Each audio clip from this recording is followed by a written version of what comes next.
लालू यादव कोई व्यक्ति लीडर नहीं है। लालू यादव एक अंबेडकर का दूसरा स्वरूप। समानता को आप भी महसूस करते हैं कि लालू प्रसाद यादव भी सरकार में रहे, राबड़ी जी भी मुख्यमंत्री रहे, तो उस दौर में जितना काम होना था, चाहे जितना हुआ, उससे कई गुना ज्यादा नीतीश कुमार ने किया। तेजस्वी जी ने बातों ही बातों में कहा था मुख्यमंत्री जी को कि आप बिहार के युवाओं के बारे में सोचिए, अन्यथा पूर्व में आप जिस दल के साथ थे वो दल आपको मट्टी में मिला देगा। आपको लगता है नीतीश कुमार समाप्त हो सकते हैं? उनका समाप्त होने का नाम नीतीश कुमार है। जो बहुत लोग जो हैं, देखता हूं मैं, भों भों भों भों करते रहते हैं, उनको ज्ञान होना चाहिए। माननीय मुख्यमंत्री जी ने कहा कि तुम युवा हो, तुम्हारी सोच देश की दशा और दिशा जो है बदल सकती है।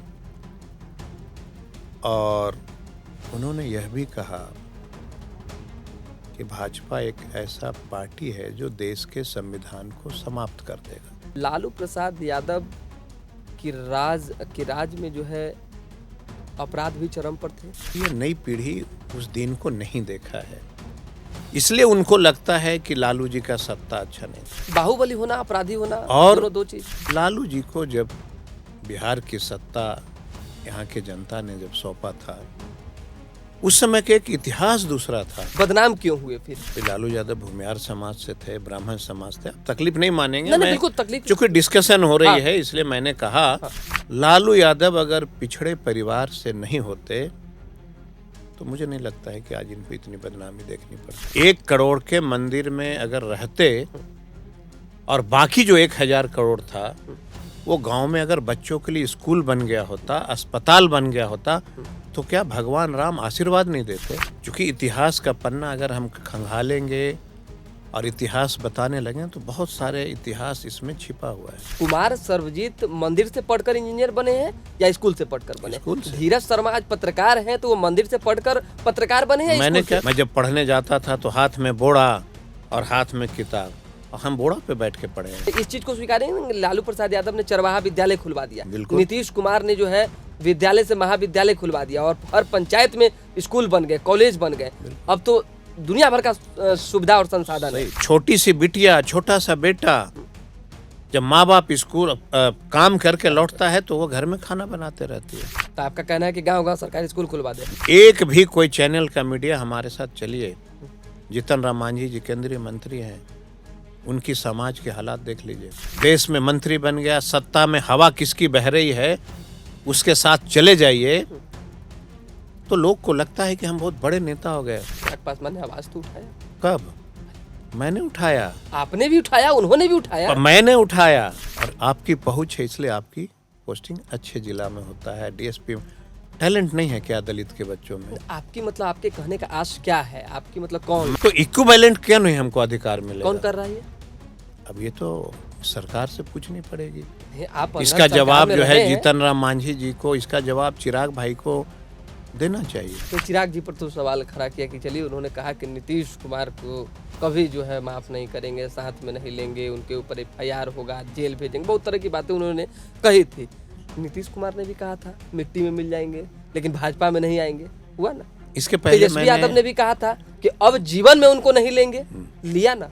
राजनीति में ये तमाम चीजें होती जाती रहती है, ये कौन बड़ा विषय है? एक 34 साल 35 साल का लड़का एक मास लीडर है जिनके साथ अपना वोट बैंक है। अच्छा, मास लीडर वाले नेता, मास लीडर वाली पार्टी 75 से 25 पर क्यों आ गए? बहुत सारी टेक्नोलॉजी है। टेक्नोलॉजी क्या है? बताइए, देश में तंत्र हावी है कि नहीं? आप बताइए, देश में धन हावी है कि नहीं? आप बताइए, देश में बल हावी है कि नहीं? सदन के अंदर जाएंगे तो वहां पे नारा लगता है जय श्री राम। जानते हैं कि हम कोई काम नहीं करेंगे, लेकिन भाजपा का भी लहर चल रहा है, हम ही जीत के आएंगे। धन तंत्र की चर्चा आप कर रहे हैं, वो किस पे लागू हो रहा है? किस पार्टी पे लागू हो रहा है? किस नेता पे लागू हो रहा है?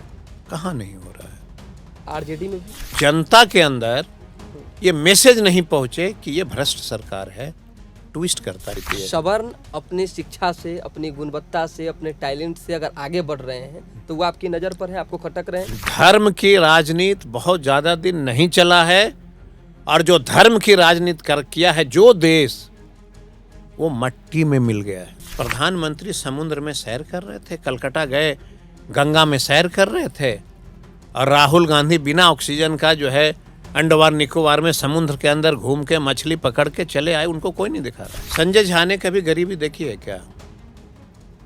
संजय झा कभी किसी गांव में जाते हैं क्या? वो तय करते हैं दिशा दशा की नीतीश जी को क्या करना है।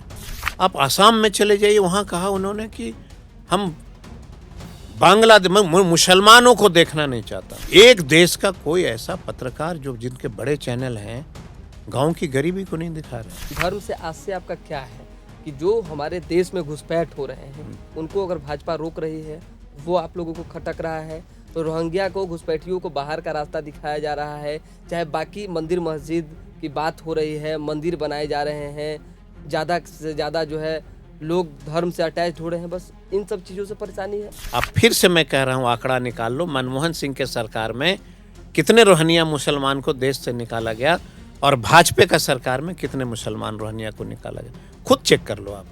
आप कह रहे हो कि हमने एम्स बना दिया, हमने पीएमसीएच को ऐसा बना दिया। साहब, बिहार के हर जिले में ऐसा कर दो कि एक मरीज जो है पटना को नहीं आना पड़े। कोई एक्सीडेंटल केस का ट्रीटमेंट नहीं, कोई गर्भवती महिला का ट्रीटमेंट नहीं, सीधा एक्सीडेंट हुआ जाइए, कागज पे लिखा कि मगध मेडिकल जाइए, और मगध मेडिकल ने कहा कि सीधे पीएमसीएच जाइए, पीएमसीएच नहीं हुआ तो आईजीएमएस जाइए, आईजीएमएस में खड़ा है, बोला बेड नहीं है। राजनीति में क्रूरता जायज नहीं है साहब। राजनीति में अपने अंदर झांको, आपने क्या किया गरीबों के लिए, इसकी चर्चा करो। मानते हैं कि नीरज कुमार का जब जिक्र कर रहे हैं तो वो बिलो द बेल्ट जाके टारगेट करते हैं विपक्ष को। मुझे लगता है कि निशांत को इतनी बड़ी जिम्मेवारी फिलहाल नहीं देनी चाहिए थी। क्यों दी गई? अब ये तो संजय झा बता सकते हैं, ये जो है विजय चौधरी जी बता सकते हैं। राजनीति का मतलब क्या होता है? भौंकना। राजनीति का मतलब होता है सिर्फ गरीबों की सेवा करना। देश का पहला प्रधानमंत्री है नरेंद्र मोदी जी, जिन्होंने देश के तमाम वो महिला जो राजनीति में आना चाहते उनको कुचल दिया। एक महिला को बेइज्जत करने, हराने के लिए देश के जितने तंत्र थी सबको उन्होंने लगा दिया। मैंने 10 बार सदन में क्वेश्चन किया कि वो सीवरेज गया कहाँ, पैसा निकल गया, सीवरेज गया कहाँ, लेकिन कभी सरकार ने जवाब नहीं दिया। सत्ता पक्ष के घोटालों की चर्चा तो आप बड़ा दिल पर हाथ रख के करते होंगे, क्योंकि आप भी उस चीज़ को फेस नहीं कर पाते होंगे। जब आप इस बात को कहते हैं तो सत्ता पक्ष वाले कहते हैं कि चारा घोटाला से भी बड़ा कोई घोटाला था। कि बिहार में अधिकारियों का जो रुतबा है, इस रुतबा के तहत आप डेवलपमेंट की आशा मुझे नहीं लगता है कि बहुत करना चाहिए। घोटाला की आशा आप कर सकते हैं। राबड़ी जी, लालू प्रसाद यादव का सुरक्षा कम किया जाना और इधर से आप लोग की तरफ से सुरक्षा त्याग दिया जाना, फिर आरजेडी कार्यकर्ताओं का सुरक्षा दिया जाना, क्या मैसेज, क्या देना? मैं जब वो पूर्व मुख्यमंत्री हो गए तो उनके साथ स्पेशल ब्रांच के 100 सिपाही तैनात होंगे और लालू जी के साथ 1 सिपाही तैनात होंगे। सम्राट जी पर यह आरोप जैसे लगता रहा है, आज भी लग रहा है कि वो उनके अंदर लालू प्रसाद यादव और राजद का गुण जो है कहीं ना कहीं समाहित है। ये शायद भाजपा के लोग समझते हैं। गर्व से कह सकता हूँ कि दोनों का इतिहास दर्ज है। लालू जी ने बराबरी का दर्जा दिया तो नीतीश जी ने बराबर खड़े व्यक्तियों के लिए काम किया। ढाका विधायक ने क्यों धोखा दिया? ये उनकी ईमान जाने। तो राजनीति को अब लोगों ने महंगा शौक समझ लिया। बार सरबजीत क्यों सोचे कि हम इंजीनियर है तो चलिए विधायक बन जाते हैं? अब बोधगया में कभी आइएगा तो सुबह 6 बजे से 10 बजे के बीच में मैं साइकिल से हाँ। जब लोग बराबरी में खड़े हो गए धीरज जी, तो नीतीश कुमार जी की उत्पत्ति हुई। तब किस चीज की जरूरत थी? इंफ्रास्ट्रक्चर, सड़कें, बिजली, पानी, इसकी जरूरत थी। अच्छा, एक चीज सरबजीत जी, इस बात को भी आप स्वीकारेंगे क्योंकि बड़ा ईमानदार नेता आप हैं, पुराने नेता हैं, लालू प्रसाद यादव की राज में जो है अपराध भी चरम पर थे। अच्छा सवाल है। छूत अगर चरम पे था तो अपराध भी। अच्छा सवाल है आपका कि अपराध चरम सीमा पे थे। उसके पहले का इतिहास आप खंगाल लीजिए। जब कांग्रेस की सत्ता थी बिहार में, बाहुबलियों में नाम किसका आता था? किसी लालू यादव के समाज का कोई व्यक्ति बाहुबली हुआ करते थे, कोई दलित का बेटा बाहुबली हुआ करते थे। कौन लोग थे? बाहुबली होना, अपराधी होना, और दोनों दो चीज। अपराध जो था उस जमाने में सिर्फ अखबार हुए करते थे। अपराध लालू यादव के समय जितने अपराध थे उस समय भी उतना ही अपराध थे। क्योंकि इतिहास का पन्ना अगर हम खंगालेंगे और इतिहास बताने लगे तो बहुत सारे इतिहास इसमें छिपा हुआ है और बहुत सारे लोग अब इस धरती पे नहीं हैं। किन किन बारे में कहना मुझे नहीं लगता है कि उचित होगा, लेकिन अपराध होते थे, अपराध का डेटा कलेक्ट नहीं हो पाता था क्योंकि सोशल मीडिया नहीं था, अखबार नहीं था। ठीक है। और जब लालू जी की सरकार बनी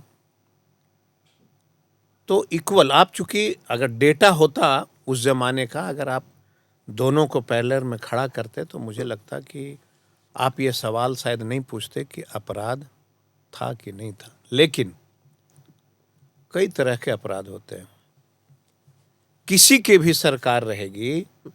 आज नीतीश जी की सरकार थी, आज फिर सम्राट जी की सरकार है। आप 1992, 96, उसके बाद जो है 2000, जो भी उनका समय रहा उसका कैलकुलेशन और अभी का कैलकुलेशन, डेटा आंकड़े निकाल लो कि लालू जी के राज में एक दिन में कितनी हत्याएं हुई और आज कितनी हो रही है। ठीक है, मुझे डेटा रेप कितना हो रहा है, आज कितने हो रहे हैं। चोरी डकैती कितनी होती थी। और जब डेवलप करता है देश, जब देश डेवलप करता है तो मुझे लगता है कि अपराध पे कंट्रोल की ठीक जा है, हम सकती डेटा पे भी बात करेंगे आगे। लेकिन बदनाम क्यों हुए फिर? मान लीजिए आप जब हाँ, तुलना कर रहे हैं कि बहुत अच्छी वर्तमान और बात। पास्ट में। बहुत अच्छी बात आपने कहा। कौन से परिवार से थे लालू यादव? कोई लालू यादव भूमिहार समाज से थे, ब्राह्मण समाज थे? आप तकलीफ नहीं मानेंगे, नहीं, मैं बिल्कुल तकलीफ। चूंकि डिस्कशन हो रही हाँ। है इसलिए मैंने कहा, हाँ। और हमारी ये बात को पूरी दुनिया देखेगी। लालू यादव का अपराध इतना ही था कि वो एक पिछड़े परिवार में जन्म लिया और हमने अपने पिताजी के साथ भी लालू जी के कई इतिहास को हमने देखा है। लालू यादव अगर पिछड़े परिवार से नहीं होते तो मुझे नहीं लगता है कि आज इनको इतनी बदनामी देखनी पड़ती। दलित घर में आपने जन्म लिया, रामविलास जी दलित के नेता उभरे देश का। क्या 84-85 में इंदिरा गांधी की हत्या हुई तो रामविलास जी का घर जो है नहीं जलाया गया? दिल्ली में और कौन से नेता का घर जला? रामविलास जी का जला, चूंकि वो दबे कुचले परिवार से थे। ठीक है। लालू यादव एक दबे कुचले परिवार से, उन्होंने बिहार में एक ऐतिहासिक संदेश दिया। और अगर इतिहास खंगालेंगे तो मुलायम सिंह यादव पे भी चर्चा कर सकते हैं, शिबू सोरेन पे भी हम चर्चा कर सकते हैं। लेकिन ये मानना पड़ेगा आपको धीरज जी कि इस देश में अगर कोई आदिवासी मुख्यमंत्री है, कोई पिछड़ा मुख्यमंत्री है, कोई दलित मुख्यमंत्री है, कोई दलित नेता है, तो उसकी जगह जो है सत्ता के कुछ दिनों के बाद जगह उनकी फिक्स कर दी गई है इस सरकार में, लाल किला। अच्छा, आप मानते हैं कि मतलब लाल किला का मतलब मैं समझा दूं कि लाल किला क्या समझाइए। होता है। लाल किला मतलब जेल के कलर जो होते हैं वो लाल रंग के होते हैं। ठीक है।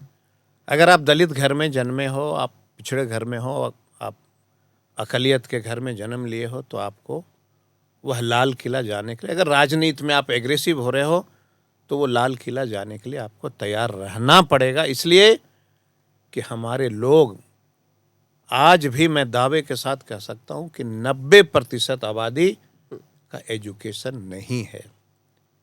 आज अगर हमारे अधिकारी होते, आज अगर हमारे लोग मीडिया में होते, आज हमारे लोग लॉयर होते, आज हमारे लोग जजेज होते, हमारे लोग बड़े पैमाने पे IAS IPS होते, तो लालू यादव को बदनाम करने वाले लोग, शिबू सोरेन को बदनाम करने वाले लोग, मुलायम सिंह को बदनाम करने वाले लोग, रामविलास जी को अपमानित करने वाले लोग इस धरती पे पैदा ही नहीं हो। अच्छा, आप किस समाज से आते हैं?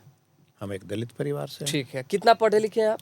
हमने इंजीनियरिंग किया है। इंजीनियर कैसे किए आप? इंजीनियरिंग पढ़ के किया। पढ़ के किए। तो आप फिर कैसे कह रहे हैं कि 90% लोग नहीं पढ़ पा रहे हैं? नहीं पढ़ पा रहे हैं, इसके पीछे उनकी अपनी गलती है या सरकार की गलती? बिल्कुल सरकार की कैसे? गलती है। आप मंदिर बना रहे हो, कितने अयोध्या की मंदिर, मैं किसी धर्म का विरोध नहीं कर रहा हूँ, ठीक है। कितने पैसों का आपने अयोध्या की मंदिर बनाया? मंदिर धार्मिक से जुड़ा हुआ, धर्म से जुड़ा हुआ है। ठीक है।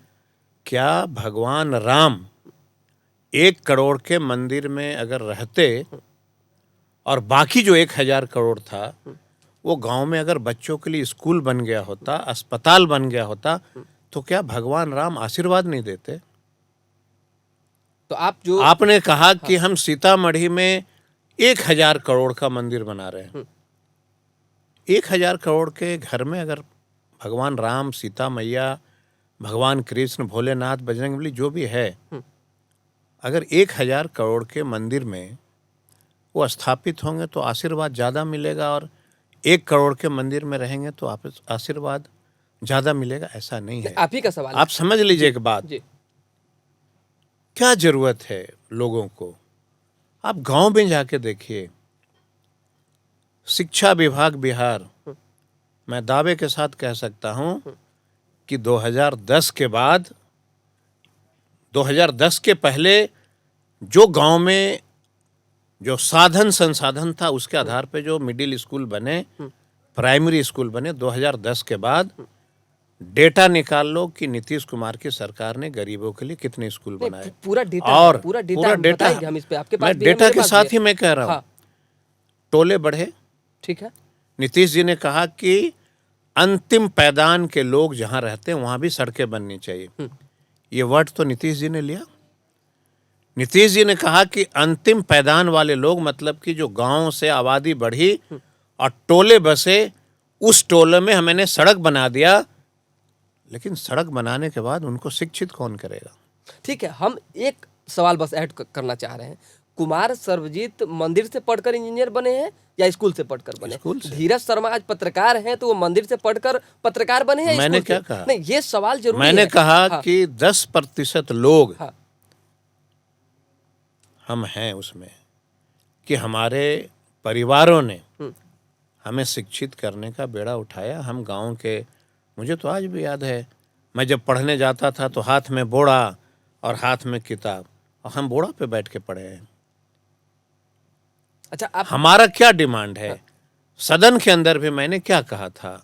सदन के अंदर मैंने कई बार कहा कि आप क्राइम कंट्रोल अगर करना चाहते हो तो आप एजुकेट कर दो सबको। आप इस बात को नहीं स्वीकारेंगे कि गाँव में आज भी जो है, जो भी आप जिन समाज की बात कर रहे हैं, उनके बच्चे स्कूल बंक कर रहे हैं, पढ़ने नहीं जा रहे हैं, उनके माता पिता भेज नहीं रहे हैं, जागरूक नहीं है? आप बिल्कुल स्वीकारेंगे ना इस चीज को? बिल्कुल स्वीकार। आप इस चीज को स्वीकारेंगे ना कि लालू इसलिए प्रसाद स्वीकार यादव ने जो रहा है- हूं। नहीं, इस चीज को स्वीकारेंगे ना कि लालू प्रसाद यादव ने चरवाहा विद्यालय खुलवा दिया, बिल्कुल। नीतीश कुमार ने जो है विद्यालय से महाविद्यालय खुलवा दिया, और हर पंचायत में स्कूल बन गए, कॉलेज बन गए।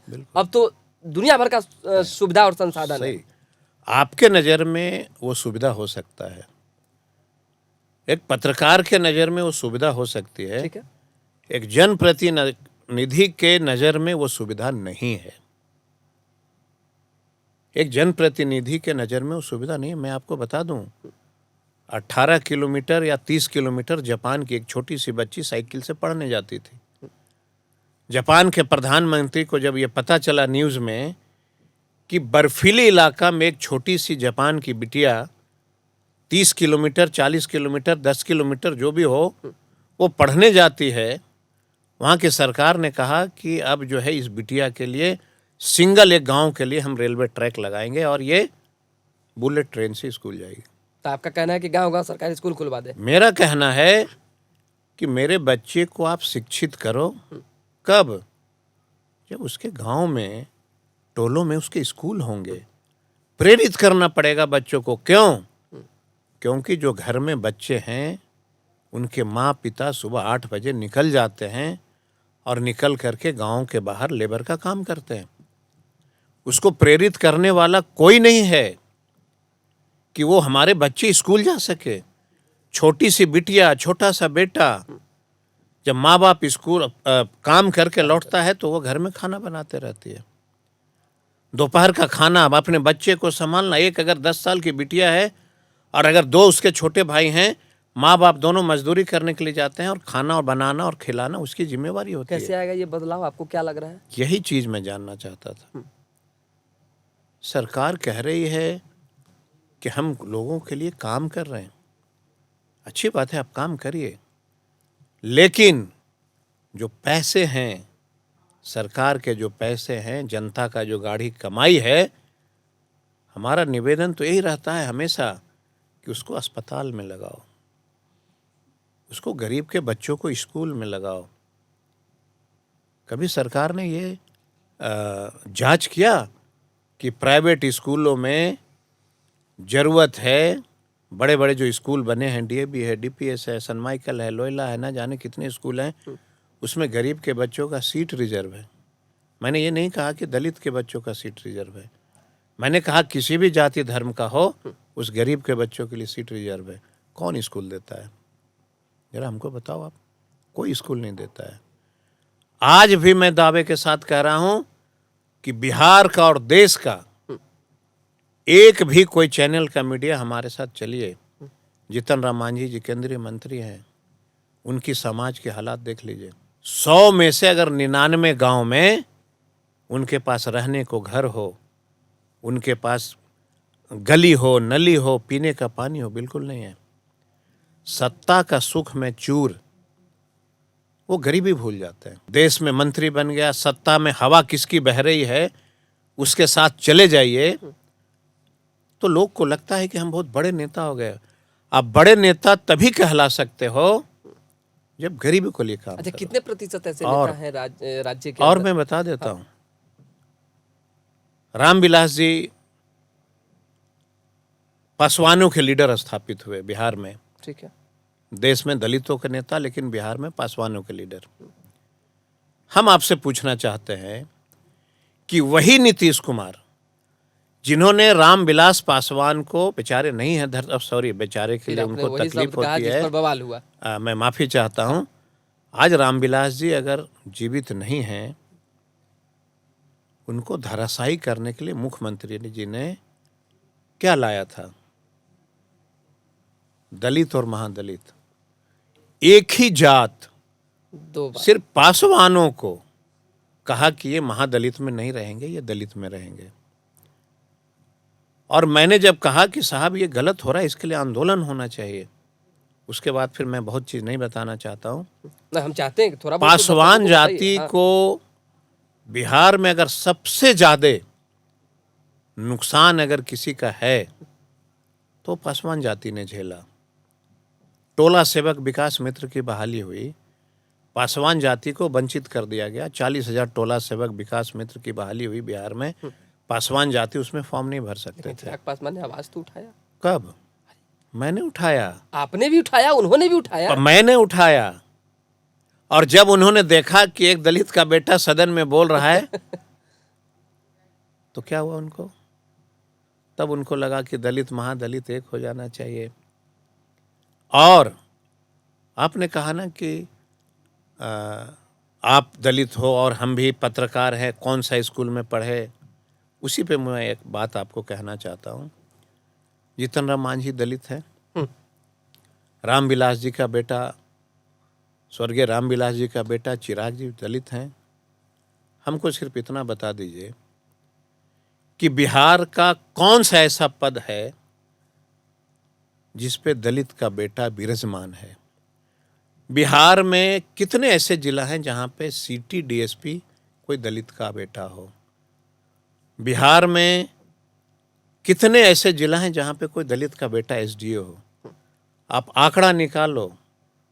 धीरज जी, मैं बहुत मार्केबल बात बोल रहा हूं।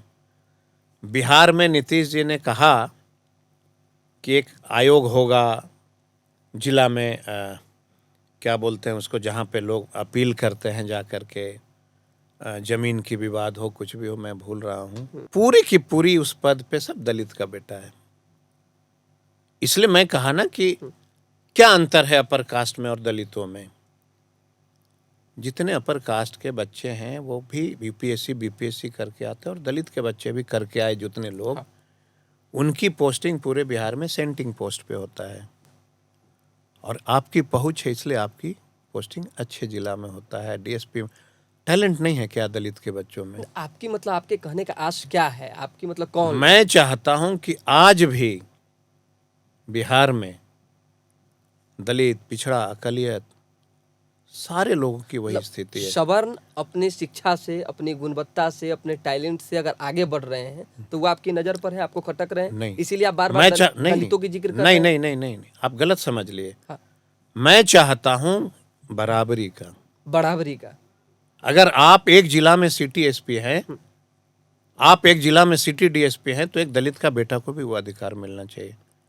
और अगर मेरे बराबरी में बिना आप, मेरिट भी मिलना चाहिए क्या? हम कह रहे हैं कि जब डीएसपी बना तभी तो सिटी डीएसपी बना। हाँ, तो उनको लगता है आपको कि सेंडिंग पोस्ट दिया जाता है। बिल्कुल, क्यों नहीं उनको दिया जाता? क्योंकि वह भी वही कलम से लिख के आया एग्जाम में जो आपने लिख के आया। ठीक है, तो इक्विवेलेंट क्यों नहीं हमको अधिकार मिलेगा? कौन कर रहा है ये? अब ये तो सरकार से पूछनी पड़ेगी। नहीं, आप अंदर इसका सरकार जवाब में जो है रहे हैं। जीतन राम मांझी जी को, इसका जवाब चिराग भाई को देना चाहिए।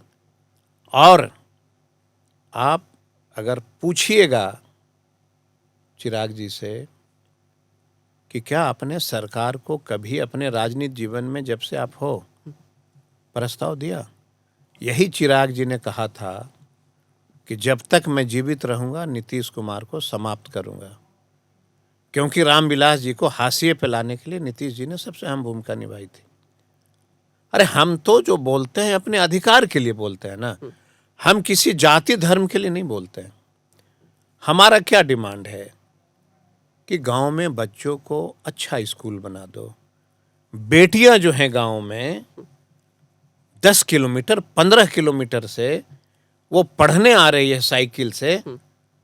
आप अगर किसी प्रखंड में लॉन्च किया है कि हम कॉलेज बना देंगे और पंचायत में कनेक्टिविटी हो गई, तो क्या उस कॉलेज से बस लाने नहीं जा सकती है बेटियों को? सर्वजीत जी, आपने चिराग जी पर तो सवाल खड़ा किया कि चलिए, उन्होंने कहा कि नीतीश कुमार को कभी जो है माफ नहीं करेंगे, साथ में नहीं लेंगे, उनके ऊपर एफआईआर होगा, जेल भेजेंगे, बहुत तरह की बातें उन्होंने कही थी।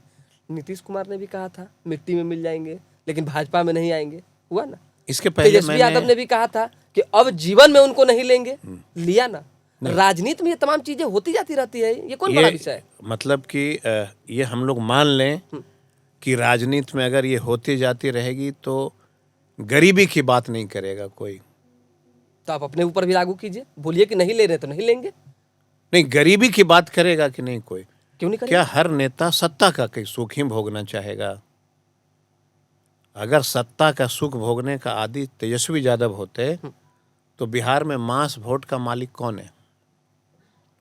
बिहार के लीडरशिप में आइए तो बिहार के एक 34 साल 35 साल का लड़का एक मास लीडर है, जिनके साथ अपना वोट बैंक है। वो जब चाहता तब भाजपा के साथ मिलकर कमर से कमर, कदम से कदम मिलाकर के वो चल सकता था। ठीक है, लेकिन कहा कि नहीं, हम गरीबी की बात करेंगे, हम एजुकेशन की बात करेंगे, हम नौकरियों की बात करेंगे और हम सिद्धांत से समझौता नहीं करेंगे। अच्छा, मास लीडर वाले नेता, मास लीडर वाली पार्टी 75 से 25 पर क्यों आ गए? बहुत सारी टेक्नोलॉजी है। टेक्नोलॉजी क्या है जैसे एक लास्ट आप कार्यक्रम यहाँ, तेजस्वी यादव का बताइए, आप यहाँ अपना बताइए पे जो धीरज विरोध। जी आप यहाँ हाँ, पे बैठे हैं। हाँ, ये टेक्नोलॉजी है ना कि आप पूरी दुनिया को मेरी बात सुना सकते हैं। ठीक है, तो एक टेक्नोलॉजी है। मैं आपको एक सदन जो है, जब वाजपेयी जी लोकसभा में बोल रहे थे तो उन्होंने कहा था कि राजनीति में, मतलब लोकतंत्र में और लोकतंत्र के इस मंदिर में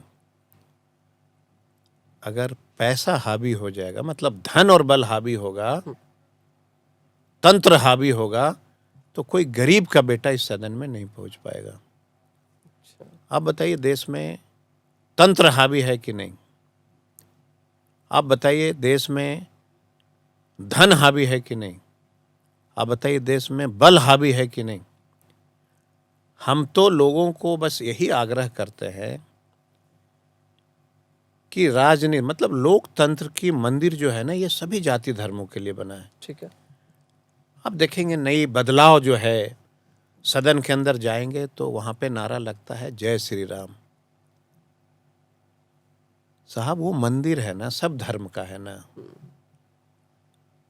आप जो हैं देश के बारे में नारा लगा लो, हिंदुस्तान के बारे में लगा लो, धर्म के बारे में किसी मंदिर में मुझे नहीं लगता है कि इस तरह की वाक्य होनी चाहिए। आप जैसे समझ लीजिए, सरस्वती पूजा जो है बिहार में सबसे ज़्यादा बच्चे मनाते हैं। मनाते हैं। मतलब किस लिए? कि हमें ज्ञान मिले। तो ज्ञान सबसे ज़्यादा सर जापानियों के पास है। पूजा हम कर रहे हैं और सारा आशीर्वाद जापान चला जाता है। विश्वकर्मा पूजा सबसे ज़्यादा हमारे यहाँ मनाए जाते हैं और अमेरिका सबसे ज़्यादा टेक्नोलॉजी में हावी है। अच्छा, जो धन तंत्र की चर्चा आप कर रहे हैं वो किस पे लागू हो रहा है? किस पार्टी पे लागू हो रहा है? किस नेता पे लागू हो रहा है? कहाँ नहीं हो रहा है? आरजेडी में भी? आरजेडी के पास अगर पैसा होता तो हम यहाँ से भाजपा को थोड़ी आगे आने देते। आरजेडी ने कभी भी पैसा की राजनीति नहीं किया। हम चूंकि गांव में घूमते हैं, हमने गांव की गरीबी को देखा है, गांव के लोगों की मन की बात को हमने सुना है। ठीक है। और अपने मेहनत के बल पे पार्टी सिंबल देती है तो मैं पार्टी और मेहनत दोनों के बल पे हम जीत के आते हैं। बहुत सारे ऐसे उम्मीदवार हैं जो अपने बलबूते पे नहीं, वो जानते हैं कि हम कोई काम नहीं करेंगे लेकिन भाजपा का भी लहर चल रहा है, हम ही जीत के आएंगे। उसमें जनता का विकास, जनता की इज्जत, जनता को और किसान, ये सबको बहुत आगे बढ़ाने की मन में इच्छा शक्ति समाप्त हो जाती है। बहुत सारी बातें हैं। किसान के लिए भी मैं कुछ कहना चाहता हूँ। तो कृषि मंत्री भी रहे हैं। बिहार में किसानों के लिए सरकार ने क्या किया? बिहार एक ऐसा राज्य है जहाँ पे किसानों के बारे में कोई चर्चा नहीं होती। रोज क्या चर्चा होता है? लालू जी चोर थे, कभी होता है लालू जी का डेरा खाली कर दो, कभी होता है लालू जी ने ऐसा कर लिया।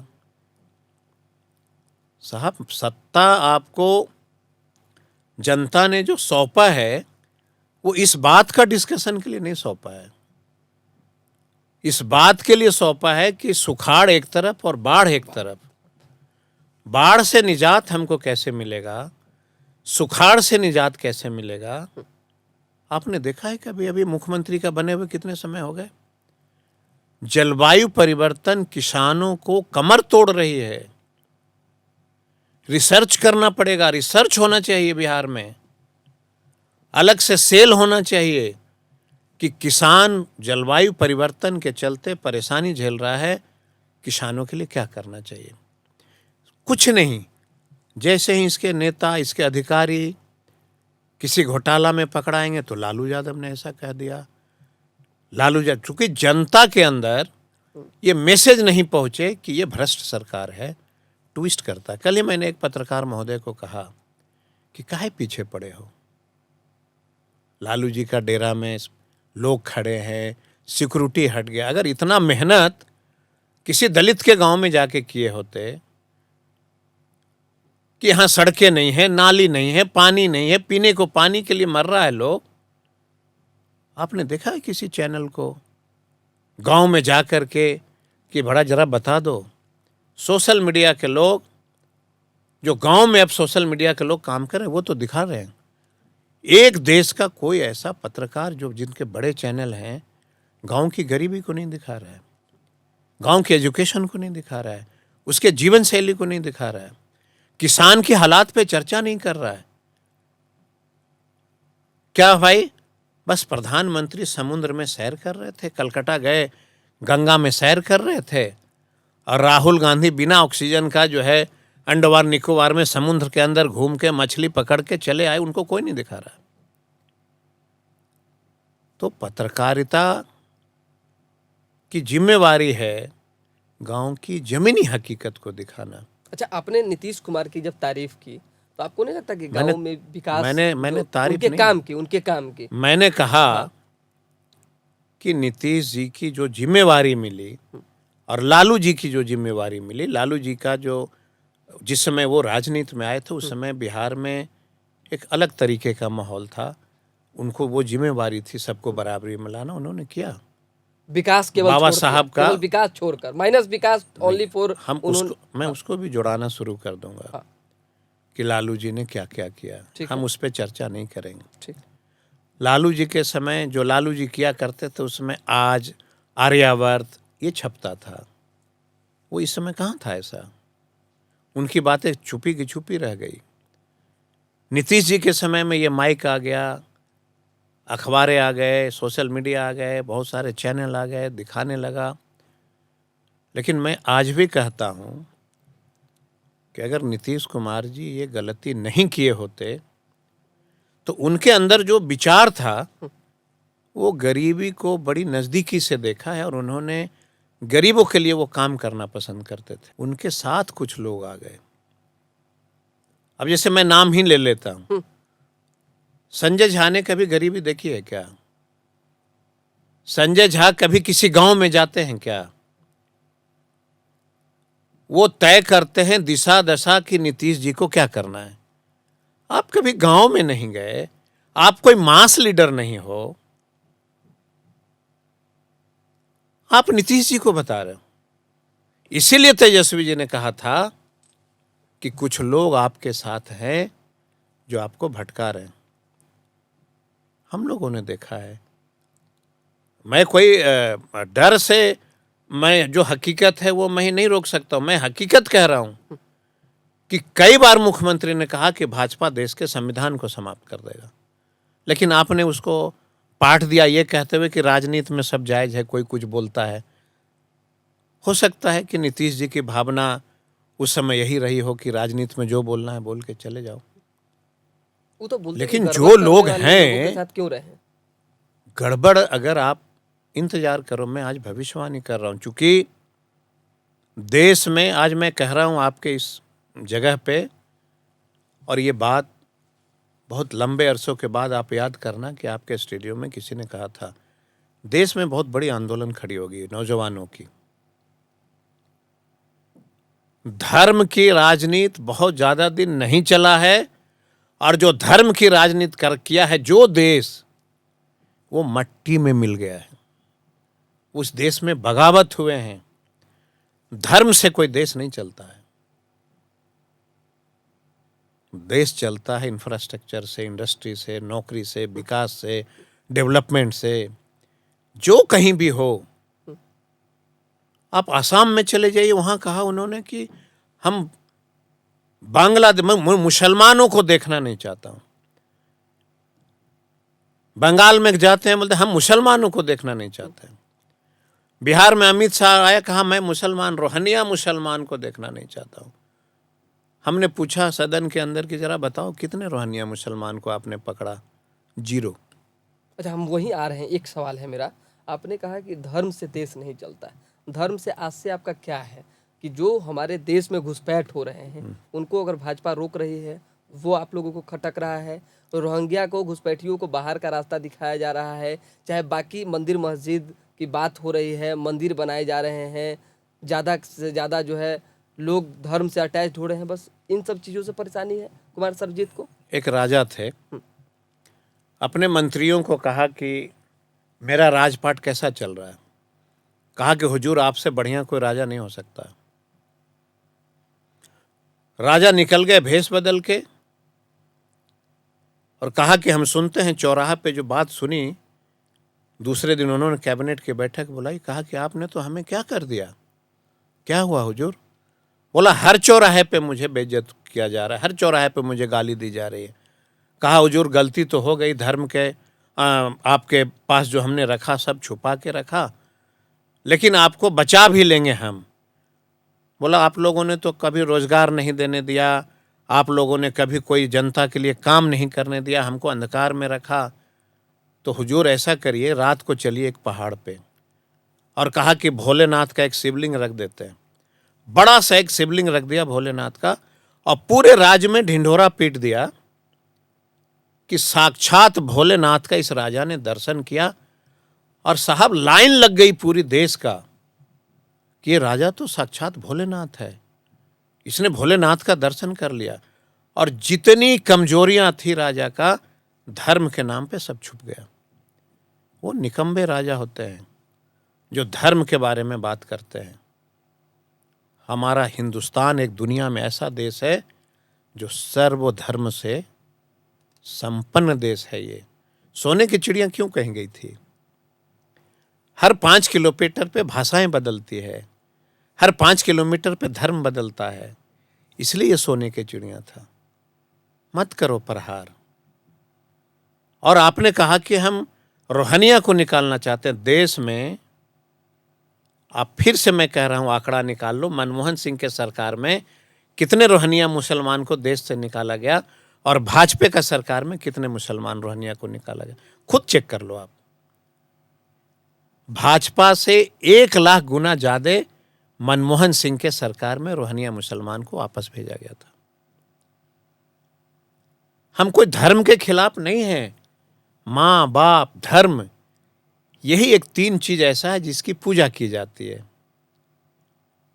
लेकिन अगर धर्म के प्रचार में हम देश के नौजवानों का नैया डुबो दें, ये कहीं से उचित नहीं। अच्छा, देश के नौजवान अस्पताल के अंदर जाएंगे धीरज जी, दर्द से सीना जो है मैंने दिल टूट जाता है।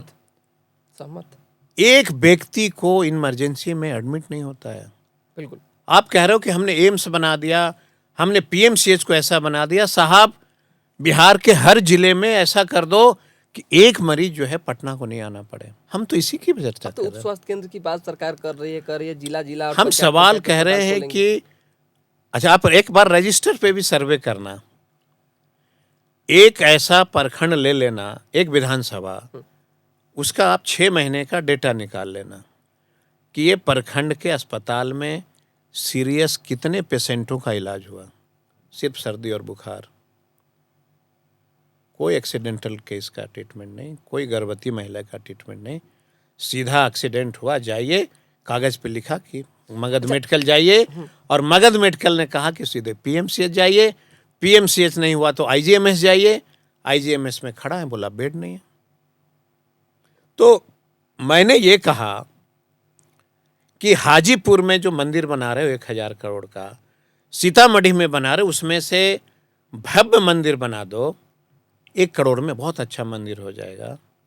बाकी एरिया को डेवलप कर दो, टूरिस्ट को बढ़ा दो, और बाकी जो पैसे बचते हैं वो एक और एम्स बना दो, एक और आईजीएमएस बना दो, परमंडली एक ठो जो है पीएमसीएच के तर्ज पे बना दो, डॉक्टर की बहाली कर दो, उसकी सैलरी बढ़ा दो। लेकिन इन लोग सदन के अंदर सिर्फ बताएगा मैंने इतने लोगों का इलाज किया। बीमारियां बढ़ रही है। अच्छा, स्वास्थ्य विभाग की जब आप बात कर रहे हैं, लंबे समय तक मंगल पांडे स्वास्थ्य मंत्री रहे, अभी निशांत कुमार हैं, मतलब ठीक ठाक होगा आगे अब मैं भविष्य? क्या कमेंट करूं। निशांत, जब मैं बीआईटी में पढ़ रहा था तो निशांत हमारा जूनियर था, और जनता सब देख रही है, और मैं अपने जूनियर के बारे में शिकायत नहीं करना चाहता हूं, लेकिन पहले से तो एक ऐसा ही मरा हुआ बिहार का अस्पताल। मुझे लगता है कि निशांत को इतनी बड़ी जिम्मेवारी फिलहाल नहीं देनी चाहिए थी। क्यों दी गई?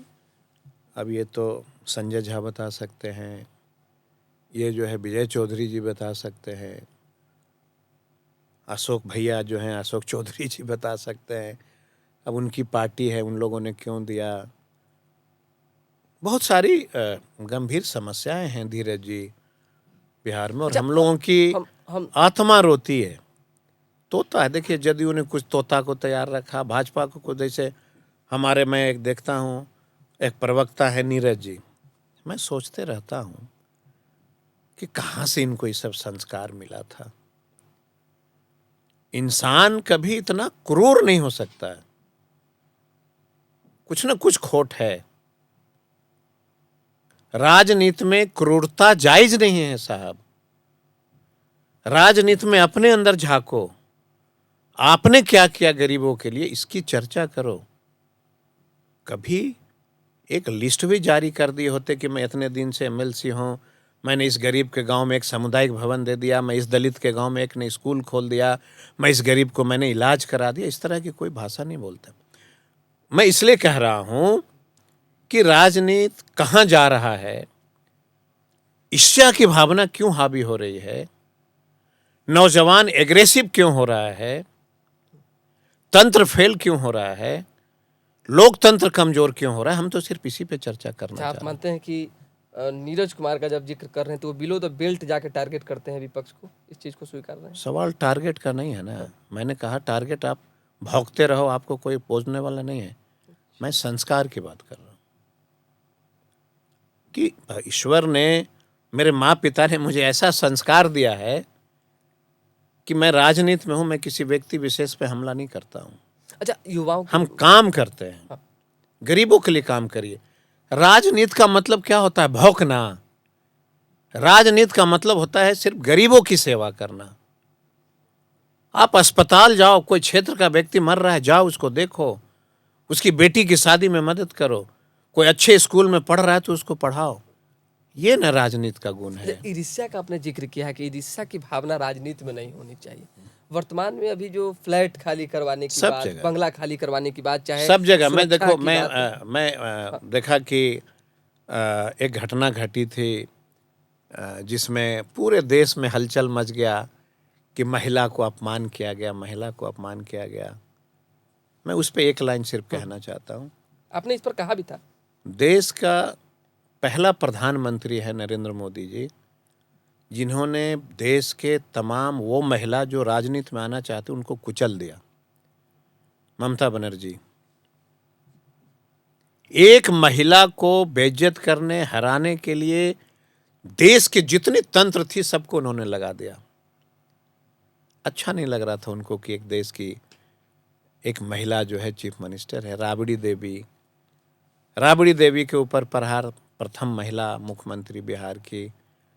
जयललिता, उनको समाप्त करने में, तो देश में जितनी महिलाएं राजनीति में आई सबको भाजपा ने समाप्त कर दिया। भाजपा तो आरक्षण देने की बात करे महिलाओं को। अब उस पर मैं बहुत ज़्यादा चर्चा नहीं करूंगा कि वो क्या चाहती है, लेकिन मुझे जहाँ तक जानकारी है कि भाजपा ने के सारे लीडरों ने देश के तमाम महिला जो बहुत ऊंचे दर्जे के लीडर थी सबको प्रहार किया, सबको समाप्त कर दिया। बंगला खाली करने नहीं करना चाहिए। बंगला का ये मुद्दा नहीं है ना। अच्छा, क्या है अपमान करने का? ये बंगला का मुद्दा नहीं है। अगर बंगला का मुद्दा होता तो विधान परिषद के पूर्व अध्यक्ष का चौराहे पे घर है, उसको खाली कराई जाती। संजय झा की घर खाली कराई जाती। जीतन राम मांझी के घर खाली कराई जाती। अनगिनत ऐसे इतने फ्लैट हैं जो दूसरे के नाम पे अलॉट करके खुद रह रहे हैं। बहुत सारी चीज़ें हैं, खाली कराई जाती। मामला ये है कि जब जब कोई बड़े घोटाला का उजागर होता है बिहार में, तो इस समाचार को दबाने के लिए मीडिया की बड़ी भूमिका होती है। मैं ये नहीं कह रहा हूँ कि उसमें आप शामिल हो, लेकिन आज के समय में मीडिया की बड़ी भूमिका है उस घोटाले को दबा देने के लिए। तो कहाँ प्रहार करना है तो सीधे लालू यादव के ऊपर चर्चा छेड़ दो, राबड़ी देवी के ऊपर चर्चा छेड़ दो, तो जो घोटाले हैं वो सब समाप्त हो। कितनी बड़ी चीज हुई है। अभी मैंने सदन में एक बार कहा था उसी योजना के बारे में जिसमें ये टेंडर हुआ है। हमारे के यहाँ भी बोधगया में एक सीवरेज बना 100 करोड़ का। मैंने 10 बार सदन में क्वेश्चन किया कि वो सीवरेज गया कहाँ, पैसा निकल गया, सीवरेज गया कहाँ, लेकिन कभी सरकार ने जवाब नहीं दिया। जब लोकतंत्र कमजोर होता है तो अधिकारी हावी होते हैं। आज बिहार की मैं दावे के साथ कह रहा हूं कि एक ऐसा कोई एमएलए नहीं है जिसको कोई थाना प्रभारी उसकी बात को सुन ले। लेकिन सत्ता पक्ष के घोटालों की चर्चा तो आप बड़ा दिल पर हाथ रख के करते होंगे, क्योंकि आप भी उस चीज को फेस नहीं कर पाते होंगे। जब आप इस बात को कहते हैं तो सत्ता पक्ष वाले कहते हैं कि चारा घोटाला से भी बड़ा कोई घोटाला था, लालू यादव ने तो लूट लिया यही तो विडंबना बिहार है। को। मैंने क्यों कहा आपके बारे में, मतलब आपके पत्रकारिता के बारे में, कि तराजू लेकर के पत्रकारिता की जाती है। पत्रकारिता का मतलब होता है एक तराजू में दोनों को इक्विवेलेंट तौल दो, लेकिन आप नहीं कर रहे हो। अब तो स्थिति ऐसी हो गई है कि लोगों को चौराहे पे न्यायालय के बारे में चर्चा करनी पड़ रही है। पत्रकारिता की चर्चा तो हुई थी, लेकिन इसका खामियाजा देश के पत्रकारों को भी भुगतना पड़ेगा। याद रखना, जब देश में आंदोलन की सुगबुगाहट होगी तो प्रहार आपके ऊपर भी होगा। चलिए, प्रहार हमारे ऊपर होगा, लेकिन चर्चाएं जरूरी हो जाती है सर्वजीत जी। जब कोई घोटाले की बात कोई करता है तो उनके घोटाले याद दिलाने पड़ जाते हैं, मजबूरी हो जाती है। इसलिए मैंने कहा कि हमारा घोटाला की चर्चा आप करते हैं, किसी दिन विस्तार से पूरे डॉक्यूमेंट्स के साथ में बैठ करके आपके ऊपर चर्चा करूंगा कि उस घोटाले में क्या था। और जब सत्ता की परिवर्तन होगी तो आप अपनी सर को छुपा नहीं पाइएगा, इतनी चर्चाएं होंगी, इतनी चर्चाएं होंगी बिहार में कि आप सर नहीं छुपा पाइएगा। वक्त का इंतजार करिए, वक्त का इंतजार करिए। और मैं अपना जो मेरा अनुभव है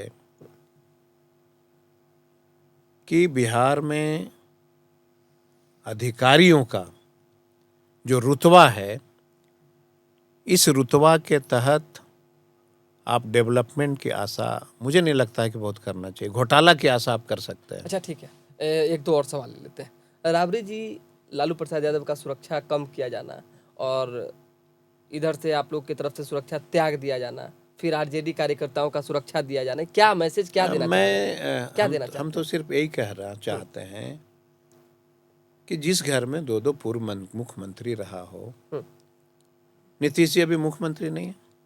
ठीक है, संजय झा ने कहा कि स्वेच्छा से त्याग के वो चले गए। नीतीश जी ने, संजय जी, आपसे कोई संस्कार लेके नहीं त्यागा। आप जो चाहते थे वो कर दिया आपने, तो बेचारे चले गए। बड़ा सफाई देते हैं। मैं कभी कभी सुनता हूँ, देखता हूँ, मुझे बड़ा आश्चर्य होता है। अरे जो मिशन इनको मिला था वो मिशन में ये कामयाब हो गए। ठीक है, और जब मिशन में कामयाब हो गए तो नीतीश जी ने समझ लिया कि जो तेजस्वी जी ने आगाह किया था इन लोगों ने कर दिखाया, चले गए। लेकिन जब वो पूर्व मुख्यमंत्री हो गए तो उनके साथ स्पेशल ब्रांच के 100 सिपाही तैनात होंगे और लालू जी के साथ 1 सिपाही तैनात होंगे। कानून तो सबके लिए बराबर है ना। ठीक है, और 10 नंबर को खाली करा लेने से कोई एक डेवलपमेंट का ये मैसेज नहीं जा रहा है ना। जिद किस बात का है कि राबड़ी जी ने कहा कि नहीं सिर्फ करेंगे? सम्राट जी चाहते हैं, बिहार के माननीय मुख्यमंत्री जी चाहते हैं कि भाजपा के लोग ये समझें कि हम प्योर भाजपैया हैं और हम लालू यादव के विरोधी हैं। सिर्फ यही इशू है। बदले की राजनीति नहीं चल रही? वही हुआ ना। आप मीनिंग इसको कई तरह के निकाल सकते हैं कि लालू जी के ऊपर प्रहार करना मतलब कि सच्चा भाजपेयी है हम, ये लोगों को दिखाना होता इसका है। मतलब है कि सम्राट जी पर यह आरोप जैसे लगता रहा है, आज भी लग रहा है कि वो उनके अंदर लालू प्रसाद यादव और राजद का गुण जो है कहीं ना कहीं समाहित है। ये शायद भाजपा के लोग समझते हैं। लालू यादव ने तो कई लोगों को, पत्थर तोड़ने वालों से लेकर के रिक्शा चलाने वाले को लेके, कपड़ा धोने वाली को लेके, कई लोगों को जो है सदन में भेजा है। नीतीश जी ने भी भेजा है। हम इनकार नहीं करते हैं कि नीतीश जी ने नहीं भेजा, नीतीश जी ने भी भेजा है। लेकिन विचार धीरे धीरे धीरे बदल गए और लालू यादव का जो विचार था गरीबों के लिए काम करना, लालू जी का बाद नीतीश जी की विचार आई कि हम बिहार का डेवलपमेंट करें, उन्होंने किया। इसमें मैं कोई दो मत नहीं है। मैं गर्व से कह सकता हूँ कि दोनों का इतिहास दर्ज है। लालू जी ने बराबरी का दर्जा दिया तो नीतीश जी ने बराबर खड़े व्यक्तियों के लिए काम किया। मतलब बिहार के विकास में अपना योगदान दिया। बिल्कुल किया। अच्छा, नामांकन होना है एमएलसी चुनाव को लेकर, थोड़ा सा वर्तमान की राजनीति की बात करेंगे। क्या लगता है कि आरजेडी टूट जाएगी, जो चर्चाएं चल रही है? क्योंकि जहाँ तक हम 25 एमएलए हैं और लंबे अरसों से मैं एमएलए हूँ, मैं अपने दल की सिर्फ बात कर रहा हूँ। राष्ट्रीय जनता दल के एक तो धोखा दिया था उन्होंने। ठीक है, इसके अलावा 24 में से एक कोई एमएलए आपको अपने रास्ते से नहीं भटके। अच्छा, ढाका विधायक ने क्यों धोखा दिया? ये उनकी ईमान जाने, उनकी संस्कार जाने। मैं उस पर तो बहुत कुछ नहीं कह सकता हूँ। मैंने पहले ही कहा कि राजनीति में भरोसा और ईमानदारी, वफादारी, अगर ये नहीं रखते हो तो राजनीति में मुझे नहीं लगता है आना। राजनीति को सेवा की भावना लोग नहीं समझते, अब शौक समझ लिया। जो बड़ा शौक होता है ना, महंगा शौक जिसको बोलते हैं, तो राजनीति को अब लोगों ने महंगा शौक समझ लिया है। हम बालू का कारोबार हैं तो विधायक बन जाए, हम पहाड़ का कारोबार हैं विधायक बन जाएं, हम बहुत बड़ा इंडस्ट्री के मालिक हैं तो हम विधायक बन जाएं। और पहले लोग समझते थे कि झोला लेके गांव में चलोगे तब हम विधायक बनेंगे। अच्छा, तो कुमार सरबजीत क्यों सोचे कि हम इंजीनियर हैं तो चलिए विधायक बन जाते हैं? इंजीनियरिंग हमने की और विधायकी अब कर लेते मुझे लगता है कि यह चर्चा क्षेत्र में घूम करके होना चाहिए। 2020 में मैं चुनाव लड़ रहा था, मैं बीमार था, अस्पताल में था। मैं नमन करता हूँ, प्रणाम करता हूँ अपने क्षेत्र के लोगों का। मैंने एक वीडियो वायरल किया था, उसमें कहा था कि हम बीमार हैं, हम आपके बीच नहीं आ सकते हैं, लेकिन अगर हमने आपके क्षेत्र में काम किया है तो मुझे मौका देना, और अगर हमसे बेहतर कोई उम्मीदवार आया होगा आपके क्षेत्र में काम करने के लिए तो उसी को मदद करना। जिसमें मेरा विरोध हुआ था कि आप ऐसा वीडियो इलेक्शन में क्यों कह सकते हैं कि हमसे कोई अच्छा उम्मीदवार आया है तो आप उसको मदद करो, और अगर हम उससे बेहतर हैं तो हमको जिताओ। हमने कहा कि जो मेरे मन में था हमने कह दिया। अगर हमने जनता के लिए काम किया तो मुझे फिर से भेजो, और अगर हमसे ज़्यादा कोई काम करने वाला है तो उसको भेजो। जनता ने मुझे भेजा। मतलब आपको कोई ऐसा शौक शुरू से नहीं रहा? मुझे भेजा। आज भी मैं, आप बोधगया में कभी आइएगा तो सुबह 6 बजे से 10 बजे के बीच में मैं साइकिल से या स्कूटी से किसी चौराहे पे मिल जाऊंगा। मेरे अंदर से एक भावना है कि जब तक ईश्वर ने शरीर दिया है, जब तक आपके अंदर क्षमता है, गरीब के लिए काम करो। और चूँकि कभी कभी असहाय भी हम लोग महसूस करते हैं, दर्द उस समय होता है जब किसी थाना को हम लोग फ़ोन करते हैं कि वो गरीब निर्दोष है, और थानेदार कहता है कि मैं देख लेता हूँ, और वही पैसा लेकर के न्याय देता है, तो थोड़ी तकलीफ़ होती है राजनीति जीवन में कि ऐसा नहीं होना चाहिए। और दुख होता है कि मैं गरीब को मदद नहीं कर पाया। 100 में से 90 ऐसे लोग हैं जो निर्दोष व्यक्ति फंसते हैं और पैसा देके बरी होते हैं। उस समय मन में, जीवन में एक मलाल सा लगता है कि मैं जनप्रतिनिधि होकर के मैं उसको मदद नहीं कर पाया। लेकिन विडंबना है लोकतंत्र का। अब लोकतंत्र जब ऐसे ही चलेगा धीरज जी, तो मैं क्या कर सकता हूँ? आप चौथे स्तंभ हैं, आप नहीं दिखाना चाहते हैं। सर नहीं दिखाना चाहते हैं तो मैं आपको व्यक्तिगत बुलाएं। आपको जी। नहीं कह रहा, मैं चौथे स्तंभ की बात कर। आप सच्चाई को नहीं दिखाना चाहोगे तो आखिर देश की जनता किसके पास जाएगी? अच्छा, वफादारी की बात जब आपने कही कि राजनीति में अगर आपके अंदर ईमानदारी और वफादारी नहीं तो राजनीति करने का कोई हक अधिकार आपके पास नहीं होना चाहिए। इन 25 का तो चर्चा आपने किया कि 25 हम इंटैक्ट हैं, नहीं 24 इंटैक्ट, 24 सॉरी नहीं टूटेंगे। बाकी जो इंडिया गठबंधन, महागठबंधन के विधायक, उन पे भरोसा नहीं। कांग्रेस के लोग हैं, जैसे राज्यसभा में 3 लोग चले गए।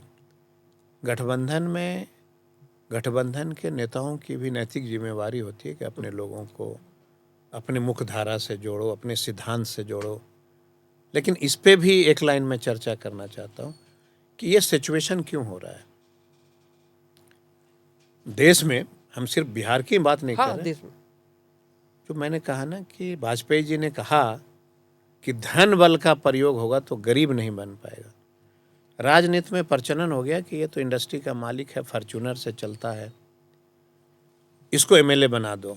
और जब वो एमएलए बनता है तो सरकार सांप, मतलब जो नाग होता है ना, उसके तरह फन मारती है कि तेरा लेखा जोखा बड़ा है, मेरे पास चले आओ। तो मजबूरी होती है। इसलिए कार्यकर्ताओं को हमेशा राजनीति में आगे आना चाहिए। कार्यकर्ताओं को टिकट अगर मिलेगा तो लालू यादव का एक ऐसा दल है कि जिस दिन लालू यादव अपने कार्यकर्ताओं को टिकट दे देंगे, दिया भी तेजस्वी जी ने, आप डेटा निकाल के देखिएगा। आप ही हमको बताइए, वही सवाल है कि तेजस्वी यादव ने कितने कार्यकर्ता को टिकट दिया? जितना उन्होंने दिया उसमें से 18 ऐसे टिकट हैं जो कार्यकर्ता जिलाध्यक्ष थे हमारे, उसको टिकट मिला। अच्छा ठीक है, तो छोटे हम लाल कौन राय थे? ने हम कौन थे? आरोप क्यों लगाया उन्होंने कि संजय यादव ने पैसा मांगा इसलिए छोड़ दिया? आपने जो कहा हम्म, कि राजनीति में कुछ भी जायज है, हम्म, जब टिकट नहीं मिलता है तो लोग कई तरह के आरोप लगाते हैं। मैं उसको नहीं मानता हूँ। छोटे लाल जी को मैं व्यक्तिगत रूप से जानता हूँ और वो आवेश में कुछ बोले होंगे, मैं नहीं कह सकता हूँ। ठीक। लेकिन संजय यादव ऐसा व्यक्ति जिन्होंने लठैत पार्टी को हाई टेक्नोलॉजी पे लाके खड़ा किया, अच्छा। ये इसमें कहीं से कोई दो मत नहीं है। और मैं निडर होकर के कह रहा हूँ कि जिस पार्टी में अनुशासन की कमी थी, जगता बाबू हैं, संजय, सब लोगों ने कड़ी मेहनत करके अनुशासन लाया है। और आज का जो दौर था, सोशल मीडिया से लेकर के हर चीज़, अगर वो आप नहीं डेवलप करिएगा तो पार्टियां नहीं चल सकती अच्छा, है। इस बात को आपने भी आज मान लिया कि लठैत पार्टी आरजेडी है? हमने लठैत पार्टी है ये नहीं कहा। मैंने कहा कि कांग्रेस किसी जमाने में बिना सोशल मीडिया का, सीपीआई, सीपीएम, सारी पार्टियां, चूंकि भाजपा के पास सोर्स नहीं ना है। भाजपा एक ऐसा दल है जो दुनिया का सबसे अमीर पार्टी है। लठैत का अर्थ क्या है ये बता दीजिए। लठैत का अर्थ हुआ शिक्षा का अभाव। हमारे जो वर्कर थे, मैंने पहले ही चर्चा किया कि पढ़े लिखे कम हैं, और अगर पढ़े लिखे कम होंगे तो आपकी समझदारी और हमारी समझदारी दोनों में बहुत अंतर होगा। ठीक है। संजय जी ने क्या कहा नौजवानों को? मोबाइल उठाओ, तुम्हारे अगेंस्ट देश की मीडिया काम कर रहा है, तुम भी सोशल मीडिया पे एक्टिव हो जाओ। यही तो उन्होंने कहा ना। क्या कहा संजय जी ने? इतना ही लोगों को कहा कि मीडिया, सोशल मीडिया पे एक्टिव हो, गरीबी को दिखाओ, अपने गांव के हालात पे चर्चा करो। अगर ये कहना किसी को गुनाह लगता है तो मैं क्या कह सकता हूँ। अच्छा, इस बात में थोड़ी बहुत सच्चाई है क्या कि यादव समाज पे जो एक बड़ा आरोप वर्तमान की सरकार लगाती है और हरियर गमछा से जोड़कर जो टिप्पणी हुआ, हम नाम नहीं लेंगे, सबने देखा सुना भी, ये समाज सीधे लाठी कपार पर मारती है जिस वजह से बदनाम है आज? मुझे लगता है कि इस धरती पर कोई ऐसा समाज नहीं है जो सीधे लाठियां कपार पे मारती हो। शब्द का थोड़ा अंतर है कि अगर आप वेल एजुकेटेड हैं, जो मैं डिमांड कर रहा हूं कि हमारे लोगों को शिक्षित करो। अशिक्षा होने के चाहने उनके शब्द जो हैं बड़ी कड़े हो जाते हैं, और शिक्षित जो लोग होते हैं उनकी मधुर वाणी होती है। मेरा अपना है, आपका क्या ओपिनियन है मैं नहीं कह सकता। एक आखिरी सवाल हमारा, मलाल होती है कुमार सर्वजीत को कि 25 सीट पर आरजेडी आ गई, कारण जो भी रहा हो, बड़ा कमजोर है विपक्ष भी, देखा जा रहा है कि सदन में भी आप लोग जब बोलते हैं तो बोलने नहीं दिया जाता है। मैं कमजोर नहीं हूँ और मेरी दल कोई कमजोर नहीं है। एक समय है देश में धर्म के नाम पे जब प्रचार प्रसार शुरू हुआ तो डेवलपमेंट की बातें नीचे चली गई, और जब कोई देश का राजा निकम्बा हो जाता है तो वो धर्म का प्रचार शुरू कर देता है। और धर्म ही एक ऐसा चीज है कि निकम्बे राजाओं को आस्था के नाम पे स्थान स्थापित हो जाता है।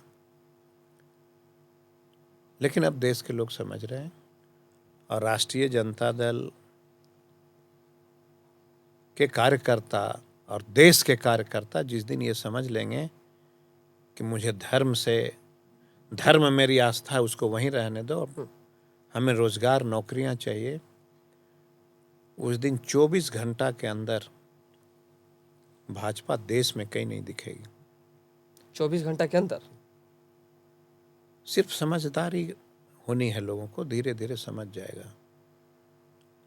जब माँ बाप जन्म देता है बच्चों को, और बच्चे जब पढ़ते हैं, जब नौकरियां खोजते हैं, नहीं मिलता है तो वो एग्रेसिव होता है। नौकरी नहीं मिलेगा तो जाहिर सी बात है, तो जब एक प्रचलन है कि बच्चे जब नौकरियां मांगते, एग्रेसिव होते, प्रदर्शन करते, तो आप लाठियां चलाते हैं। ये कहीं से भी उचित नहीं होता है। बच्चे का हक है नौकरी मांगना, उसको समझाओ। और मैं दावे के साथ कहता हूं कि अगर मेरी सरकार होती और अगर डाकबंगले चौराहे पे बिहार के अगर लाखों बच्चे धरना प्रदर्शन कर रहे होते तो मैं वहां पे खड़े हो जाता और मैं कहता कि तुम्हारी बात के लिए एक लाठी नहीं चलेगी और तुम्हारी बात मैं अपने चीफ मिनिस्टर तक पहुंचाऊंगा। बात करनी पड़ेगी उसकी। वो आपसे कहाँ कुछ मांग रहा है? आपका खजाना, आप मनमानी तरीके से आप अपने खजाना को खर्च कर रहे हो, जनता की कमाई, और जब बेचारा अपना मांगता है तो आप उसको लाठी से मारते हो। तो अभी खड़े कहाँ हैं आप लोग? कहाँ युवा जो आप लोगों के दरवाजे पर जाते हैं तो कहाँ कोई मुलाकात होती है? तेजस्वी यादव कहाँ सड़क पे उतर रहे हैं? कहाँ कोई प्रोटेस्ट हो रहा है? आरजेडी का लास्ट प्रोटेस्ट बताइए। आप समय का इंतजार क्या कहा था तेजस्वी जी ने?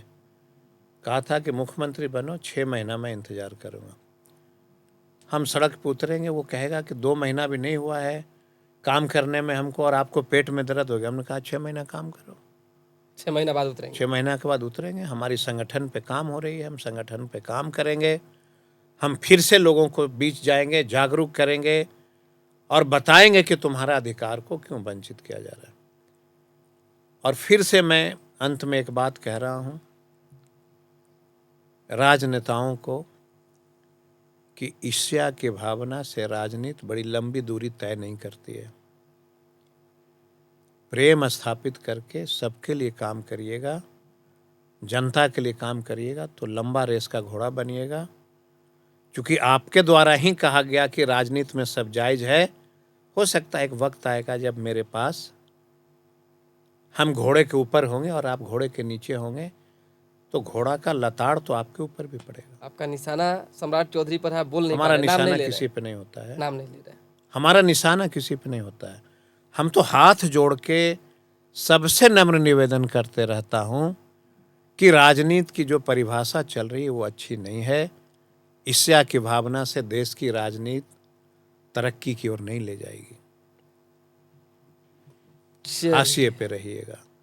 इसलिए ईर्ष्या से राजनीति नहीं हो और मुझे लगता है कि सबको मिल करके बिहार को आगे बढ़ाना चाहिए। और राष्ट्रीय जनता दल का जो मैं तेजस्वी जी के बारे में आपको मैं अंत में एक बात कह देना चाहता हूं कि बिहार में कोई ऐसा लीडर नहीं है जिसके पास अपना वोट बैंक है। वक्त का इंतजार करिए, ये देश का मुख्यमंत्री के नाम में सबसे अव्वल मुख्यमंत्री आज न कल ये व्यक्ति बनेंगे। इसी के साथ मैं अपनी ठीक है, लास्ट सवाल अब हम भी ले लेते हैं। चिराग पासवान मुख्यमंत्री नहीं बन सकते हैं? जो कहा आपने, चिराग जी ने कभी मुख्यमंत्री का शौक नहीं है उनको, मुझे जैसा लगता है। चिराग पासवान जी को एक शौक है कि जात के नाम पे मैं दिल्ली में बना रहा हूँ, जात का अधिकारियों का पोस्टिंग, जात के बच्चों का इलाज, जात के बच्चों का एजुकेशन हो कि नहीं हो। आप पत्रकारिता कर रहे हैं, एक इंटरव्यू बताइए जो अपने समाज के लिए उन्होंने कहा होगा कि इनको नौकरी नहीं मिल रही है, इनकी पोस्टिंग नहीं हो रही है, लेकिन ये बात इनका एजुकेशन नहीं हो रहा है। ये बात तो उन्होंने कहा है। कई पासवान समाज के लोग अगर उनके साथ कोई घटना घटती है तो जाते हैं और कहते हैं कि हमारे समाज के लोगों पर अत्याचार हो रहा है। सवाल दुखद है। घटना क्यों हो रहा है? मैंने कहा कि अगर एजुकेशन होगा घटना बंद हो जाएगी। नहीं तो इस धरती पे कोई माय का लाल पैदा नहीं लिया है कि घटना और दुर्घटना को रोक सकता है। अच्छा ठीक है, आपके टारगेट पर चिराग पासवान है, हमारे टारगेट पे नहीं है। जात की हम समाज की बात कर रहे हैं, राजनीति पर हम सिर्फ समाज की बात कर रहे हैं कि वो मोकामा में जाते हैं। उपेंद्र कुशवाहा, मैं बता रहा हूँ, वो मोकामा में जाते हैं, चुहरमल बाबा के मंदिर में पूजा करते हैं। ठीक है, आप इतने वर्षों से सत्ता में हो, चुहरमल बाबा की डेवलपमेंट के बाद भाजपा से नहीं कर सकते हैं आप। अभी तो उन्होंने पत्र लिखा है, लेटर लिखा है। पत्र लिखा जाता है। हाजीपुर में मुख्यमंत्री ने घोषणा किया भव्य मंदिर बनेंगे, किसी ने पत्र लिखा था क्या? सीतामढ़ी में मंदिर बना, नरेंद्र मोदी जी को किसी ने पत्र, घोषणा हुआ, नरेंद्र मोदी जी को किसी ने पत्र लिखा, बेवकूफ़ बनाते हैं लोगों को। मोकामा का मंदिर बनाओ। मैंने सदन में कहा कि बिहार का नहीं, देश का एक दलित का नेता जगजीवन बाबू के बाद स्वर्गीय रामविलास जी का स्थान आया। बिहार सरकार एक किसी चौराहे पे मूर्ति नहीं लगा सकती। पटना के किसी चौराहे को रामविलास पासवान के नाम से नामांकन नहीं हो सकता है क्या? इसकी मांग नहीं करोगे आप? और मैंने कहा सदन में कि रामविलास पासवान जी की एक मूर्ति स्थापित हो, तो मुझे कहा कि कहीं का नहीं छोड़ूंगा तुमको। तो रामविलास जी आपके नहीं थे। आपने बेचारा कहा था। रामविलास जी आपको जन्म जरूर दिया, लेकिन वो गरीबों के नेता थे। लालू जी गरीबों के नेता हैं, और लालू जी के लिए, रामविलास जी के लिए जब तक ये धरती रहेगी, सारे लोग जो है एक अपने अंदर एक भावना, एक कदर से उनका नाम सदैव लेते रहेंगे। काम करना चाहिए। दिल्ली में बैठने से कोई गरीबों का उत्थान नहीं हो जाता है। इतने अधिकारी लौटते हैं हम लोगों के पास आकर के कि साहब मैं बीपीएससी कंप्लीट किया हूँ, आज तक मैंने जिला नहीं देखा, यहीं पढ़ा हूँ। मतलब ये नहीं चाहता है कि हम जिला नहीं देखें, उसके अंदर मलाल है अपने एजुकेशन का कि क्या मेरे में इतना टैलेंट नहीं है कि हम किसी जिला को चला सकते हैं। ये सब चीज़ देखना चाहिए, ये सब चीज़ कराना चाहिए। करो और बराबर का अधिकार दो। मैं किसी जाति विशेष के विरोध बोलता हूँ? कभी मैंने नहीं कहा। हम तो कहे कि अगर आप एक अच्छे पत्रकार हैं तो हमारा भी बेटा आपके बराबरी में पत्रकारिता कर लिया ही ना, हम मांगते हैं। यही तो हम कह रहे हैं लोगों से। और इंसान वही सच्चा है जब हम और आप दोनों व्यक्ति एक साथ बैठे, एक साथ सोए। ये मिटेगा कैसे? एजुकेशन से। हेल्थ का जो अब मंगल पांडे जी सदन में कह रहे थे कि मैंने इतने लोगों का इलाज कराया, मैं होता तो शर्म से आत्महत्या कर लिया होता। इतने लोगों का आप इलाज कर रहे हो, आपने कभी मंथन किया कि आखिर इतने लोग बीमार क्यों पड़ रहे हैं? ये बीमारियां इतनी बिहार में फैल कैसे रही है? इसको रोकथाम के लिए हम क्या कर सकते हैं? इस पे चर्चा होनी चाहिए। क्यों इतनी बीमारियां फैल रही है? कृषि विभाग में कद्दू के अंदर सुई भोग के एक दिन में बड़ा कर रहे हैं, कलर के लिए तरबूजा में कर रहे हैं, रंग डाल दे रहे हैं, उसको लोग खा रहा है, कैंसर हो रहा है। बिहार एक ऐसा राज्य है जिसमें फूड पे कोई नियंत्रण नहीं है। कौन सा किसान कद्दू में सुई भोग दे रहा है, कौन सा किसान कोहड़ा में दे रहा है, कौन सा किसान क्या कर रहा है, इसके बारे में कोई चिंता ही नहीं है डिपार्टमेंट को। इसलिए मैंने कहा कि किसानों का ट्रेनिंग, किसानों को ट्रेन करो, किसानों को इनकम बढ़ाओ। बाजार नहीं है साहब। किसान अपनी उपज को कहाँ बेचेगा उसको पता ही नहीं। बनारस के लोग, यूपी के लोग, हरियाणा के लोग बिहार से धान खरीद के ले जा रहे हैं, चावल खरीद के ले जा रहे हैं। सिर्फ सड़क बना देना कि मैंने बहुत काम कर दिया, पटना को चकाचक कर देना मैंने बहुत काम कर दिया, पुल को मैंने बना दिया बहुत काम कर दिया, मैं तो कह रहा हूँ कि आपने किया। लेकिन एक इंसान के जीवन में क्या क्या जरूरी है उसके बारे में चर्चा हो सदन में। सदन तो बस खाली जय श्री राम, ऐसे नहीं सदन चलता है। कोई बात बोलिए तो आप तो चोरी किए थे, हम चोरी किए थे, आप डकैती कर रहे हैं। इंतजार करिए सरकार बदलने का, पता चल जाएगा। जनता के ऊपर डिपेंडेंट है, जनता तय करेगी। मैंने तो कहा, भविष्यवाणी किया है कि देश में इतनी बड़ी आंदोलन होगी नौजवानों का जो कभी इस तरह की आंदोलन इस देश में नहीं हुआ होगा। इतनी बड़ी आंदोलन की तैयारी लोगों के मन में चल रहा है और तैयारी होगी और आंदोलन होगा और देश में सत्ता परिवर्तन की दौर चलेगी। चलिए, बहुत बहुत धन्यवाद विशेष बातचीत के लिए। सत्ता परिवर्तन का दौर चलेगा, देश में बड़ा आंदोलन होगा और शिक्षा से के साथ साथ स्वास्थ्य और बाकी अन्य विषयों पर खूब बातचीत हुई। कुमार सरबजीत जी से एक बार फिर से हम जो है आभार व्यक्त करते हैं कि आप आए। बहुत आपने मुझे उस लायक समझा और मुझे यहाँ बुलाया। हृदय से मैं आभार आपको, आपके चैनल को। बहुत बहुत